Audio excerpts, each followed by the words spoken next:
ঘুমন্ত অবস্থায় তৈরি হওয়া কোনো স্বপ্ন যদি ভেঙে যায় তাহলে তেমন কিছু হয় না, কিন্তু মানুষ জেগে থেকে যে স্বপ্ন সাজায় তা ভেঙে গেলে জীবনটাই নষ্ট হয়ে যায়।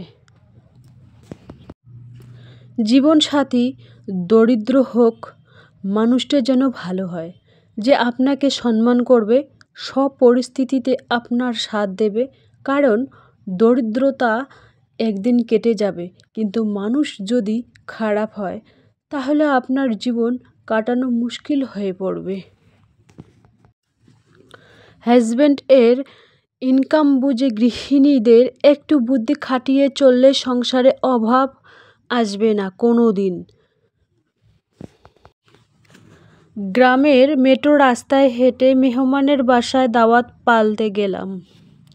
নতুন দিনে নতুন আর একটি ব্লগ ভিডিও নিয়ে হাজির আমি আপনাদের মাঝে শাবানা। ছোট্ট একটা গ্রাম, কোচবিহার জেলা থেকে বলছি, দিনহাটা থেকে বলছি। তো welcome back to my channel. আসসালামু আলাইকুম। তোমরা সবাই কেমন আছো? আমি আশা করি তোমরা সকলে ভালো আছো। আলহামদুলিল্লাহ আমিও ভালো আছি এবং আমার পরিবার পরিজনদের নিয়ে আলহামদুলিল্লাহ আমি ভালোই আছি। আর আমার প্রাণপ্রিয় কলিজা আপু ভাইয়েরা তোমরা সবাই কেমন আছো? আমি আশা করি তোমরা সকলে ভালো আছো। তো বরাবরের মতো না, আজকেও আমি ব্লগটা শুরু করে দিলাম। তো হাজব্যান্ডের ইনকাম বুঝে গৃহিণীদের একটু হিসাব না, একটু বুদ্ধি খাটিয়ে চললে সংসারে অভাব আসবে না কোনো দিন। গ্রামের মেঠো রাস্তায় হেঁটে মেহমানের বাসায় গেলাম দাওয়াত পালতে, আর দলের টাকা জমা করার জন্য কাকিমার আমি এসে পড়লাম। তো চলো ব্লগটা বরাবরের মতো সকাল থেকেই শুরু করে দিলাম। তো ফার্স্টে থেকে লাস্ট অবধি ব্লগটা দেখতেই থাকো, আশা করি খুবই ভালোই লাগবে। তো এই যে দেখুন কাকিমার আমি দলের টাকা জমা করার জন্য অলরেডি এসেই গেলাম। আর অফ ক্যামেরায় কিন্তু নাস্তা করে নিয়েছি। রাতের বাসি ভাত ছিল, তাই ওই হলুদ লবণ টবণ দিয়ে ভেজে ছেলে মেয়েদের দিয়েছি, আমিও খেয়েছি। ডিম ভেজে দিয়েছি অফ ক্যামেরা। আজকে তাড়া আছে খুব, সেই জন্য অত কিছু তোমাদের দেখাতে পারিনি। যতটুকুই পারি ততটুকুই দেখানোর চেষ্টা করি। এই যে দেখুন গ্রামের মেঠো রাস্তায় বাপের বাসায় যাচ্ছি হেঁটে দাওয়াত পালতে। ওখান থেকে আসলাম দলের টাকা জমা করে এসেই, আর ছেলে আর আমি বেরিয়ে পড়লাম মানে মায়ের বাসা দাওয়াত পালতে। আর এই যে দেখুন ছেলে কত দূরে গেছে, আর মেয়ে গেছে সেলাই করতে, সেই জন্য মেয়ে একটু লেটেই আসবে। তো ওই জন্য আর কি পাশাপাশি যেহেতু বাপের বাসা, তো ছেলেকে বললাম চলো হেঁটেই যাই। আমার আবার হাঁটতে খুব ভালো লাগে, কার কেমন লাগে আমি জানি না। আমি তো সব সময় ওই ঘরে আর দোকানে বসে শুয়েই থাকি। তো একটু হাঁটাচলা করলে না নিজেকেও ভালো লাগে। আর এই যে দেখুন এই সাইডে গ্রামের তামাক ক্ষেত, আবার দেখুন আলু ক্ষেত। এই সাইডে আলু করেছে আমার ভাই, জ্যাঠতো ভাই। তো অলরেডি বাপের বাসায় এসেই গেলাম। তো এখানে দেখুন মটন হবে আজকে রান্না। আর আমার বোনের মেয়ে কান্না করতেছে, ওর মা মারলো তো সেই জন্য আর কি কান্নাকাটি করতেছে একেবারে বিছানায় শুয়ে। তো এখানে আমি পেঁয়াজ টেয়াজ কুটে দিচ্ছে, আমার বোনও কাটতেছে। তো এখানে মূলো আর কি বড় বড় সাইজের করে কেটে দিয়েছি। মা এখানে মশলাপাতি সবই দিয়েছে মাংসের মধ্যে, দিয়ে একেবারে পুকুরের উপরে রান্না হচ্ছে। তো এই যে দেখুন রান্নাঘর কিন্তু মায়ের আছে। এই যে দেখুন কড়কড়ে রোদ উঠেছে, আমার ভাইয়ের মেয়ে আর বোনের মেয়ে, ওদের যা মস্তি চলছে। সেই ছেলেমেয়েরা 4 জন একসাথে হয়েছে, ছোট ছোট ছেলেমেয়েরা, ওরা খুব মস্তি করতেছে। আর এই মটন রান্নার দায়িত্ব মা আমাকেই দিয়েছে। আবার বোন ওই পাশে আবার গ্যাসের মধ্যে কিছু রান্না করতেছে। তো যাই হোক, রান্না করতে করতে চেখেও দেখবো কীরকম টেস্ট হয়েছে। আর গ্রামের রান্না, মায়ের হাতের রান্না, ওইখানে পোলাও হচ্ছে, অন্য সাইডে আবার ভাত হচ্ছে। তো যতটুকুই পারি ততটুকুই তোমাদের কাছে দেখানোর চেষ্টা করব আমি। আশা করি তোমাদের খুবই ভালোই লাগবে। আজ অনেক দিন পর বোনের ছেলে মেয়ে, আমার ছেলে মেয়ে সবাই একসাথে হলে, একসাথে বসে খেলে না একটা খাওয়ার মজাই আলাদা। তো মানে সবাইকে তো দেখাতে পারবো না, তোমরা তো জানোই আমি কোন পরিস্থিতিতে ভিডিও করি।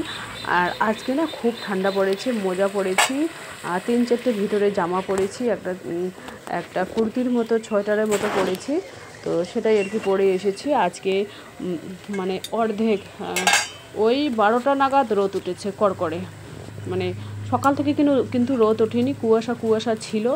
তো তারপরে আর কি 12টা না ওরকম হবে, ওই 10টা 10:30 এরকম হবে, ওই সময় আর কি রোদ উঠেছে, আমারই বলতে ভুল।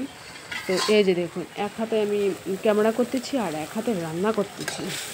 তো এরকম বাঁশখড়ি আর যদি এরকম উনুন হয় না, তাহলে কিন্তু আমার খুব রান্না করতে হেভি লাগে, ভালোই লাগে আর কি।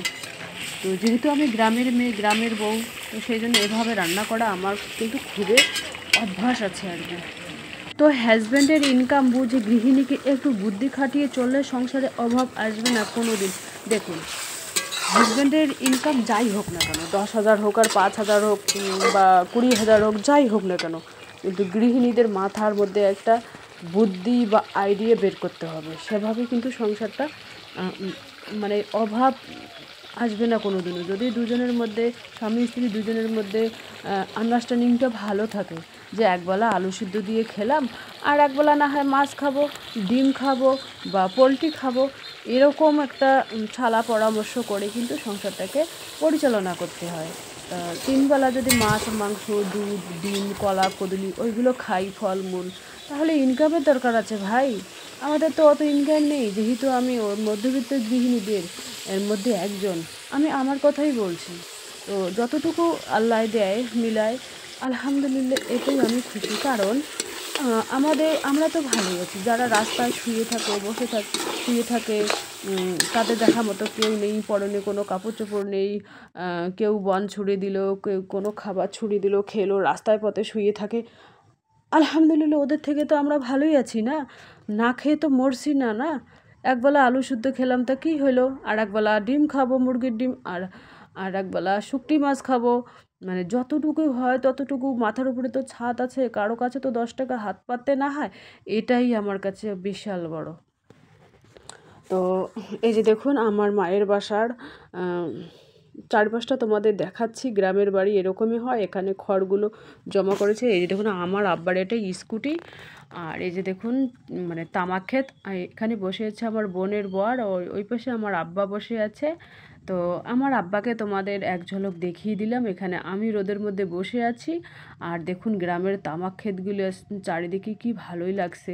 আর এই যে দেখুন 4জন ছেলে মেয়ে, আমার ভাইয়ের ছেলে মেয়ে 3জন, আমার বোনের। তো এই যে দেখুন, ওরা ধাক্কাধাক্কি করতেছে, কে কাকে মারবে, ধাক্কাবে, এরকম পরিস্থিতি, ওদের যেন একটা মেলা লেগে গেছে। তো এই যে দেখুন, মানে মানে এই যে দেখুন, আমি একটু বেরিয়ে পড়লাম, মায়ের বাসা থেকে একটু বেরিয়ে পড়লাম, মানে এই রাস্তার ঝলকটা তোমাদের এক ঝলক দেখিয়ে দিলাম, মানে আশেপাশের ঝলকটা দেখিয়ে দিলাম। তো এবার আর কি খাওয়ার পালা। আমার খাওয়াটা তোমাদের কাছে শেয়ার করতে পারিনি, খালি আমার বোনের ছেলে আমার ছেলের খাওয়াটাই তোমাদের দেখিয়ে দিলাম। আর আমার বোন, আমি, আব্বা, মা, ওদের কারো খাওয়া আমি তোমাদের দেখাতে পারলাম না, কারণ দেখার মতো পরিস্থিতিই নেই, সেই জন্য দেখালাম না। এই যে দেখুন, পোলাও খাচ্ছে আর মাংস আর পোলাও। ওই মূলো দিয়েছি কার জন্য, মা মূলো খাবে, আমি খাবো, সেই জন্য বড় বড় সাইজের করে মূলো দিয়েছি আর কি। তো যাই হোক, মানে জাস্ট খুব সুন্দর আয়োজন, কোনো বেশি কিছু রান্না নেই, ওই একটু আমি ঘন্ট ওইগুলো বানাইনি, আমি খালি মাংসটাই রান্না করতেছিলাম। তো আলহামদুলিল্লাহ বাসায় চলে আসলাম, মায়ের বাসা থেকে সন্ধ্যার পরেই বাসায় চলে আসলাম। তো এখানে দেখুন, আমার এই যে বাজারগুলো না করে নিয়ে এসেছি, ওই যে দলের টাকা জমা করেছিলাম না, ওইখান থেকে কিন্তু বাজার নিয়ে এসেছি। তো সেইগুলো তোমাদের আর কি দেখানোই হয়নি আর গোছানো হয়নি।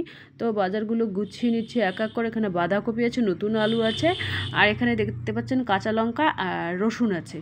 রসুনের যা দাম, বাপরে বাপ, 80 টাকা, কয়েকদিন আগে ছিল 90 টাকা 250 গ্রামের দাম, এখন হচ্ছে 80 টাকা। তো বোন আজকে বাসায় যাবে, মা এগিয়ে দিতে আসছে আমার দোকানে, তো তার জন্য চা আর একটু আয়োজন করলাম।